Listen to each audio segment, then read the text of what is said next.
சூரத்து ஜல்ஜல அத்தியாயம் 99 நிலநடுக்கம். மக்காவில் அருளப்பெற்றது. வசனங்கள் 8. திருக்குர்ஆனின் 99வது அத்தியாயம் ஜல்ஜல நிலநடுக்கம் அத்தியாயம் ஆகும். நபி ஸல்லல்லாஹு அலைஹி வஸல்லம் அவர்கள் மக்காவிலிருந்து மதீனாவிற்கு புலம்பெயர்ந்து ஹிஜ்ரத் செல்வதற்கு முன்னர் அருளப்பெற்ற மக்கிய அத்தியாயமாகும் இது. இதில் 8 வசனங்கள் இடம்பெற்றுள்ளன. அத்தியாயத்தின் சிறப்பு நபிமொழிகள். அல்லாஹ்வின் தூதர் ஸல்லல்லாஹு அலைஹி வஸல்லம் அவர்கள் கூறினார்கள், இதா ஜுல்ஜிலத்தில் என தொடங்கும் இந்த அத்தியாயத்தை யாரேனும் ஓதினால் அது அவருக்கு நன்மையில் சரிபாதி குர்ஆனுக்கு சமமாக ஆக்கப்படும். 2. அல்லாஹ்வின் தூதர் ஸல்லல்லாஹு அலைஹி வஸல்லம் அவர்கள் கூறினார்கள், இதா ஜுல்ஜிலத்தில் என தொடங்கும் இந்த அத்தியாயம் சரிபாதி குர்ஆனுக்கு சமமாகும். குல் ஹுவல்லாஹு அஹத் என தொடங்கும் அத்தியாயம் குர்ஆனின் 1/3 பாகத்திற்கு சமமானதாகும். குல் யா அய்யுஹல் காஃபிரூன் என தொடங்கும் அத்தியாயம் குர்ஆனின் கால்வாசிக்கு சமமாகும். குர்ஆனின் கால் பங்கு. அனஸ் பின் மாலிக் ரலியல்லாஹு அன்ஹு அவர்கள் கூறியதாவது, அல்லாஹ்வின் தூதர் ஸல்லல்லாஹு அலைஹி வஸல்லம் அவர்கள் தம் தோழர்களில் ஒருவரிடம், இன்னாரே நீர் மனம் முடித்தவரா என்று வினவினார்கள். அவர், இல்லை அல்லாஹ்வின் தூதரே, நான் இன்னும் மனம் முடிக்கவில்லை, நான் மனம் முடிப்பதற்கு வேண்டிய பொருளாதார வசதியானது என்னிடம் இல்லை என்று பதிலளித்தார். அல்லாஹ்வின் தூதர் ஸல்லல்லாஹு அலைஹி வஸல்லம் அவர்கள் உம்மிடம் குல் ஹுவல்லாஹு அஹத் என தொடங்கும் அத்தியாயம் மனனமாக இல்லையா என்று கேட்டார்கள். அவர், ஆம் மனனமாக உள்ளது என்றார். அல்லாஹ்வின் தூதர் ஸல்லல்லாஹு அலைஹி வஸல்லம் அவர்கள் அது குர்ஆனில் 1/3 பகுதி ஆகும் என்று குறிப்பிட்டார்கள். மறுபடியும் அல்லாஹ்வின் தூதர் ஸல்லல்லாஹு அலைஹி வஸல்லம் அவர்கள் உம்மிடம் இதா ஜாஅ நஸ்ருல்லாஹி வல் ஃபத் என தொடங்கும் 110வது அத்தியாயம் மனனமாக இல்லையா என்று கேட்டார்கள். அவர், ஆம் மனனமாக உள்ளது என பதிலளித்தார். அல்லாஹ்வின் தூதர் ஸல்லல்லாஹு அலைஹி வஸல்லம் அவர்கள் அது குர்ஆனில் கால்வாசி பகுதியாகும் என்று குறிப்பிட்டார்கள். மீண்டும் அல்லாஹ்வின் தூதர் ஸல்லல்லாஹு அலைஹி வஸல்லம் அவர்கள் உம்மிடம் குல் யா அய்யுஹல் காஃபிரூன் என தொடங்கும் 109வது அத்தியாயம் மனனமாக இல்லையா என கேட்டார்கள். அவர், ஆம் மனனமாக உள்ளது என பதிலளித்தார். அல்லாஹ்வின் தூதர் ஸல்லல்லாஹு அலைஹி வஸல்லம் அவர்கள் அதுவும் குர்ஆனில் கால்வாசி பகுதியாகும் என குறிப்பிட்டார்கள். மறுபடியும் அல்லாஹ்வின் தூதர் ஸல்லல்லாஹு அலைஹி வஸல்லம் அவர்கள் உம்மிடம் இதா ஜுல்ஜிலத்தில் அர்து என தொடங்கும் 99வது அத்தியாயம் மனனமாக இல்லையா என்று கேட்டார்கள். அவர், ஆம் மனனமாக உள்ளது என்றார். அல்லாஹ்வின் தூதர் ஸல்லல்லாஹு அலைஹி வஸல்லம் அவர்கள் அதுவும் குர்ஆனில் கால்வாசி பகுதியாகும், ஆகவே இவற்றை கற்றுக் கொடுத்து நீர் மனமுடித்துக் கொள்வீராக என்று கூறினார்கள். அளவிலா அருளாளன் நிகரில்லா அன்புடையோன் அல்லாஹ்வின் திருப்பெயரால். பூமி கடுமையான நடுக்கத்திற்கு உள்ளாக்கப்படும் போது, பூமி தன் சுமைகளை வெளிப்படுத்தும் போது, மனிதன் அதற்கு என்ன நேர்ந்தது என்று சொல்லும் போது, அந்நாளில் அது தன் செய்திகளை எடுத்துரைக்கும். நபியே, உம்முடைய இறைவன் அவ்வாறு எடுத்துரைக்குமாறு அதற்கு அறிவித்ததே காரணம். அந்நாளில் மனிதர்களுக்கு அவர்கள் தம் வினைகள் காட்டப்படுவதற்காக பல கூட்டங்களாக அவர்கள் பிரிந்து போவார்கள். ஆக யார் அணு அளவு நன்மை செய்திருக்கிறாரோ அவர் அதை காண்பார், யார் அணு அளவு தீமை செய்திருக்கிறாரோ அவர் அதை காண்பார். இங்கு உயர்ந்தோன் அல்லாஹ் 1வது வசனத்தில் பூமி கடுமையான நடுக்கத்திற்கு உள்ளாக்கப்படும் போது என்று கூறுகின்றான். இதற்கு இப்னு அப்பாஸ் ரலியல்லாஹு அன்ஹு அவர்கள் பொருள் கூறுகையில், பூமி தன் கீழே இருந்து அதிர்வுறும் போது என்று குறிப்பிட்டார்கள். தன் சுமைகளை பூமி வெளிப்படுத்தும். அடுத்த வசனம் பூமி தன் சுமைகளை வெளிப்படுத்தும் போது என்று கூறுகிறது. அதாவது பூமி தனக்குள் புதைந்திருக்கும் சடலங்களை வெளியே போடும்போது. இது பின்வரும் வசனங்களை போன்றதாகும். நிச்சயமாக யுக முடிவு நாளின் அதிர்வானது மிக பெரும் விஷயமாகும். பூமி தனக்குள் இருப்பவற்றை வெளியே போட்டுவிட்டு காலி ஆகிவிடும் போது. அல்லாஹ்வின் தூதர் ஸல்லல்லாஹு அலைஹி வஸல்லம் அவர்கள் கூறினார்கள், பூமி தனது வயிற்றினுள் புதையல்களான தங்கம், வெள்ளி ஆகியவற்றை பாலம் பாலமாக வாந்தி எடுக்கும். அப்பொழுது கொலையாளி ஒருவன் வந்து, இதற்காகவே நான் கொலை செய்தேன் என்று கூறுவான். உறவுகளை துண்டித்த ஒருவன் வந்து, இதற்காகவே நான் இரத்த உறவுகளை துண்டித்தேன் என்று கூறுவான். திருடன் ஒருவன் வந்து, இதற்காகவே எனது கரம் துண்டிக்கப்பட்டது என்று கூறுவான். பிறகு அவர்கள் அனைவரும் அந்த புதையலை அப்படியே விட்டுவிடுவார்கள். அதிலிருந்து எதையும் எடுக்க மாட்டார்கள். அந்த அளவிற்கு அவர்கள் ஏற்கனவே வசதியுடன் இருப்பார்கள். அதற்கு என்ன ஆனது என்பான் மனிதன். அடுத்த வசனத்தில் மனிதன் அதற்கு என்ன நேர்ந்தது என்று சொல்லும்போது என உயர்ந்தோன் அல்லாஹ் குறிப்பிடுகின்றான். அதாவது பூமி முன்னதாக உறுதியானதாகவும் நிலையானதாகவும் அசைவற்றதாகவும் இருந்தது. அதன் மேற்பரப்பில் மனிதன் வசித்து வந்தான். இந்நிலையில் அதற்கு ஏற்பட்டுள்ள தற்போதைய நிலையை அவன் அந்நியமாக பார்ப்பான். அதாவது அப்போது சூழல் தலைகீழாகிவிடும். அதையடுத்து பூமி அசையக்கூடியதாகவும் அதிரக்கூடியதாகவும் மாறும். முன்பே அல்லாஹ் பூமிக்கு என விதித்திருந்த அவனது கட்டளைப்படி நிலநடுக்கம் நேரும். அதிலிருந்து பூமி தப்பவே முடியாது. பின்னர் அது தனது வயிற்றுக்குள் இருந்த இறந்து போன முன்னோரையும் பின்னோரையும் வெளியே கக்கிவிடும். அப்போதுதான் மனிதர்கள் பூமியின் நிலையை வினோதமாக பார்ப்பார்கள். இந்த பூமி வேறொரு பூமியாக மாறிவிடும். வானங்களும் அவ்வாறே மாறிவிடும். அப்பொழுது அடக்கி ஆளும் ஏகனாகிய அல்லாஹுக்கு முன் மக்கள் அனைவரும் வந்து நிற்பார்கள். தனக்கு மேல் நடந்ததை அது சொல்லும். அடுத்த வசனத்தில் அந்நாளில் அது தன் செய்திகளை எடுத்துரைக்கும் என உயர்ந்தோன் அல்லாஹ் கூறுகின்றான். அதாவது தனக்கு மேலே இருந்து கொண்டு மனிதர்கள் என்னென்ன செய்தார்கள் என்பதை பூமி எடுத்து கூறும். அபு ஹுரைரா ரலியல்லாஹு அன்ஹு அவர்கள் கூறியதாவது, அல்லாஹ்வின் தூதர் ஸல்லல்லாஹு அலைஹி வஸல்லம் அவர்கள் அந்நாளில் அது தன் செய்திகளை எடுத்துரைக்கும் என மேற்கண்ட வசனத்தை ஓதி காட்டிவிட்டு, பூமி அறிவிக்கும் செய்திகள் என்னவென்று உங்களுக்கு தெரியுமா என கேட்டார்கள். மக்கள் அல்லாஹ்வும் அவனுடைய தூதருமே நன்கறிந்தவர்கள் என்று கூறினர். அல்லாஹ்வின் தூதர் ஸல்லல்லாஹு அலைஹி வஸல்லம் அவர்கள் தன் மேலே இருந்து கொண்டு ஆண் மற்றும் பெண் அடியார் ஒவ்வொருவரும் என்னென்ன செய்தார்கள் என்று பூமி சாட்சியம் அளிக்கும். இன்ன நாளில் இன்னவாறு இவன் செய்தான் என்று கூறும். இதுவே பூமி சொல்லும் செய்திகளாகும் என்று கூறினார்கள். அல்லாஹ்வின் தூதர் ஸல்லல்லாஹு அலைஹி வஸல்லம் அவர்கள் கூறினார்கள், பூமி விஷயத்தில் முன்னெச்சரிக்கையாக இருங்கள். ஏனெனில் அது உங்களின் அன்னையாகும். அதன் மேலே இருந்து கொண்டு ஒருவர் தீமையோ நன்மையோ செய்தால் அது குறித்து அது அறிவிக்காமல் இருக்காது. இறை கட்டளைப்படி பூமி பேசும். அடுத்த வசனம், நபியே உம்முடைய இறைவன் அவ்வாறு எடுத்துரைக்குமாறு அதற்கு அறிவித்ததே காரணம் என்று தெரிவிக்கின்றது. இங்கு அதற்கு அறிவித்தான் என்பதை குறிக்க என்னும் வாக்கியம் மூலத்தில் இடம்பெறுகிறது. இதே பொருளை குறிக்க என்றும் கூறுவர். அவ்வாறே இதே பொருளில் என்றும் என்றும் கூறுவர். இவ்வாறே இப்னு அப்பாஸ் ரலியல்லாஹு அன்ஹு அவர்கள் அதற்கு அறிவித்தான் என்பதற்கு என்றே பொருள் வழங்கி உள்ளார்கள். இரண்டுக்கும் பொருள் ஒன்றே.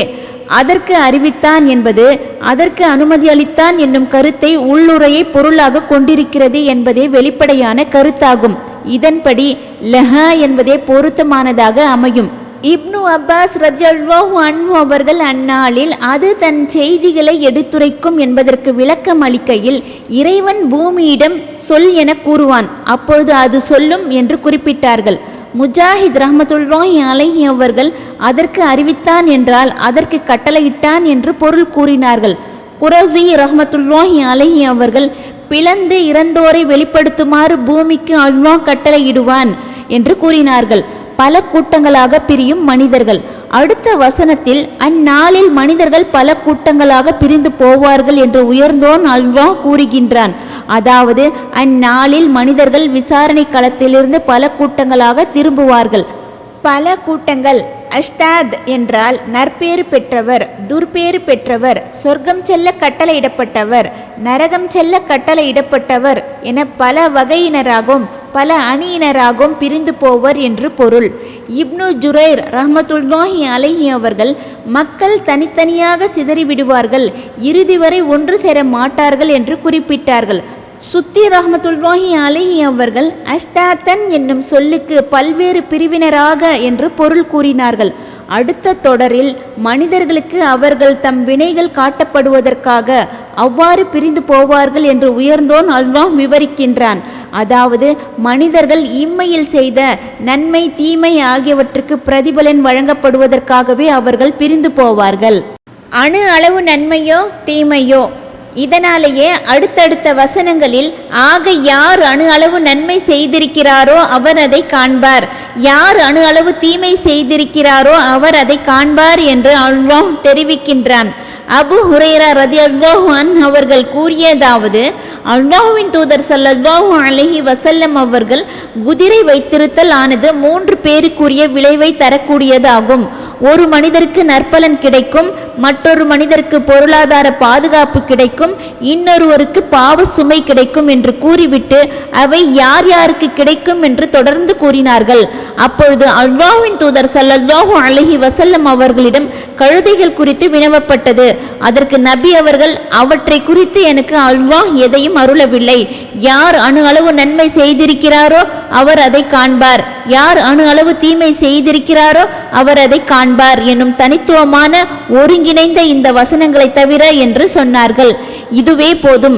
ஹசன் அல் பஸரி ரஹ்மத்துல்லாஹி அலைஹி அவர்கள் கூறியதாவது, உமையா காலத்து கவிஞர் பரஸ்தக் உடைய தந்தையின் சகோதரரான பின் முஆவியா ரலியல்லாஹு அன்ஹு அவர்கள் ஒருமுறை நபி ஸல்லல்லாஹு அலைஹி வஸல்லம் அவர்களிடம் வந்தார்கள்.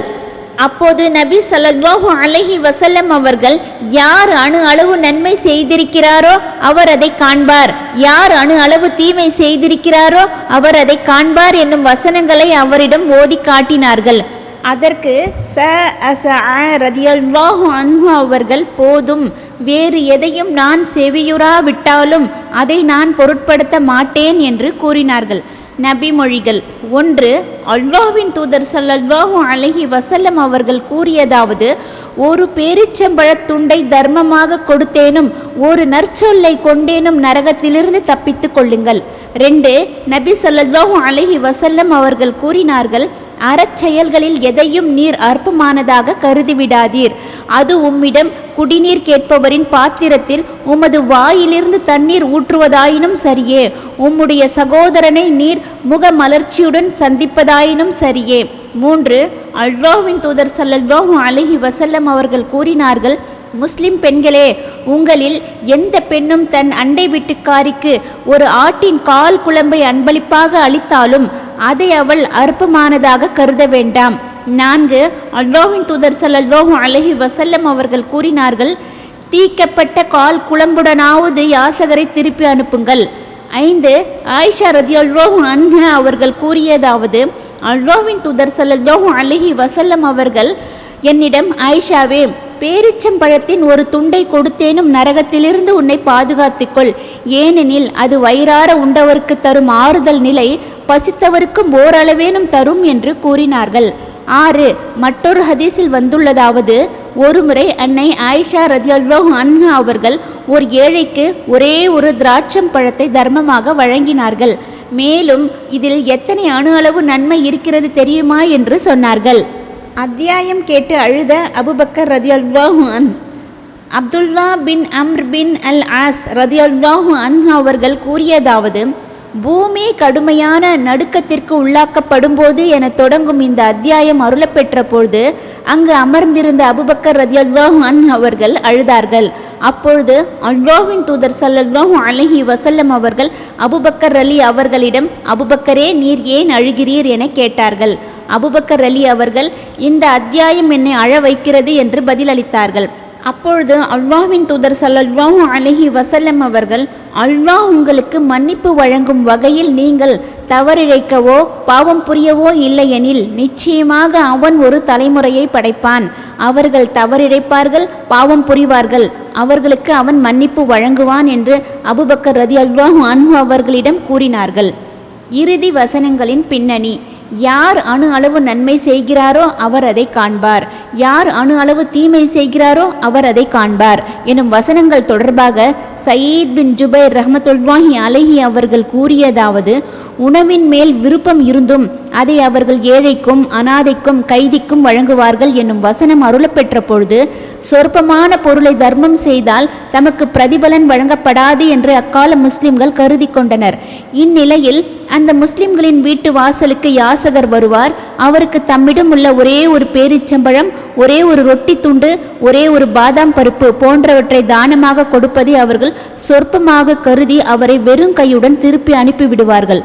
அப்பொழுது அவர்கள், நம்மிடம் இருக்கும் இது ஒரு பெருமதியுள்ள பொருளே அல்ல, நாம் எதை விரும்புகிறோமோ அதையே தானம் கொடுக்கும் போதுதான் நாம் பிரதிபலன் வழங்கப்படுவோம் என்று கூறுவார்கள். வேறு சிலர் பொய் பேசுதல், முறையற்ற பார்வை, புறம் பேசுதல் போன்ற எளிதான பாவங்களால் நாம் கண்டனத்திற்கு ஆளாக மாட்டோம் என்று கருதி கொண்டதுடன் அல்லாஹ் நரகம் குறித்து எச்சரிக்கை செய்திருப்பதெல்லாம் பெரும் பாவங்களுக்குத்தான் என்று கூறவும் செய்தனர். இந்நிலையில் சொற்பமானாலும் நன்மை செய்ய வேண்டும் என்று அவர்களுக்கு அல்லாஹ் ஆர்வமூட்டினான். ஏனெனில் அந்த சொற்பமான நன்மை மேன்மேலும் பெருகக்கூடும். அவ்வாறே சிறிய தீமையே ஆனாலும் அது குறித்தும் அவர்களுக்கு அல்லாஹ் எச்சரிக்கை செய்தான். ஏனெனில் அந்த தீமை மேன்மேலும் அதிகரிக்கக்கூடும். இதை குறித்தே யார் அணு அளவு நன்மை செய்கிறாரோ என தொடங்கும் அந்த வசனங்கள் அருளப்பெற்றன. அதாவது சிற்றெரும்பின் எடையளவுக்கு யார் நன்மை செய்கிறாரோ அவர் அதையும் காண்பார். அதாவது அதை தமது வினை பதிவேட்டில் காண்பார். அது அவருக்கு மகிழ்ச்சி அளிக்கும். பாவமோ புண்ணியமோ அற்பமாக எண்ணலாகாது. மேலும் சயீத் பின் ஜுபைர் ரஹ்மத்துல்லாஹி அலைஹி அவர்கள் கூறியதாவது, நல்லவர் தீயவர் ஒவ்வொருவருக்கும் அவரவர் செய்த ஒரு தீமைக்கு ஒரு தீமை மட்டுமே பதிவு செய்யப்படும். ஆனால் ஒரு நன்மைக்கு 10 நன்மைகள் பதிவு செய்யப்படும். மறுமை நாள் வரும்போது இறை நம்பிக்கையாளர்களின் நன்மைகளை மீண்டும் ஒருமுறை 1க்கு 10 என்று அல்லாஹ் பன்மடங்காக்குவான். மேலும் ஒவ்வொரு நன்மைக்காகவும் 10 தீமைகளை அழிப்பான். யாருடைய நன்மைகள் அவருடைய தீமைகளை விட அணுகளவாவது அதிகரிக்கிறதோ அவர் சொர்க்கம் செல்வார். சிறு பாவங்கள் குறித்த எச்சரிக்கை. அப்துல்லா பின் மசூத் ரலியல்லாஹு அன்ஹு அவர்கள் கூறியதாவது, அல்லாஹ்வின் தூதர் ஸல்லல்லாஹு அலைஹி வஸல்லம் அவர்கள் அற்பமானதாக கருதப்படும் பாவங்கள் குறித்து உங்களை நான் எச்சரிக்கின்றேன். ஏனெனில் ஒருவரிடம் அந்த பாவங்கள் திரண்டால் இறுதியில் அவை அவரை அழித்துவிடும் என்று கூறிவிட்டு அந்த சிறு பாவங்களுக்கு எடுத்துக்காட்டு ஒன்றை பின்வருமாறு கூறினார்கள். அவை ஒரு கூட்டத்தாரை போன்றவை ஆகும். அவர்கள் திறந்த வெளி ஒன்றில் தங்கியிருந்தனர். அவர்கள் தமக்கான உணவு சமைக்கும் நேரம் வந்ததும் ஒருவர் சென்று ஒரு சுள்ளியை கொண்டு வந்தார், மற்றொருவர் இன்னொரு சுள்ளியை கொண்டு வந்தார். இப்படியே ஒவ்வொருவராக சுள்ளியை கொண்டு வர இறுதியில் அவை பெருங்குவியலானது. அதில் அவர்கள் நெருப்பை மூட்டி அதில் தாமிட்ட பொருளை வேக வைத்தனர். அவர்கள் கொண்டு வந்த சுள்ளிகளைப் போன்றே அந்த பாவங்கள் உள்ளன. இதா ஜுல்சிலத்தில் என தொடங்கும் அத்தியாயத்தின் விரிவுரை இத்துடன் நிறைவுற்றது. புகழும் உதவியும் அல்லாஹுக்கே உரியன.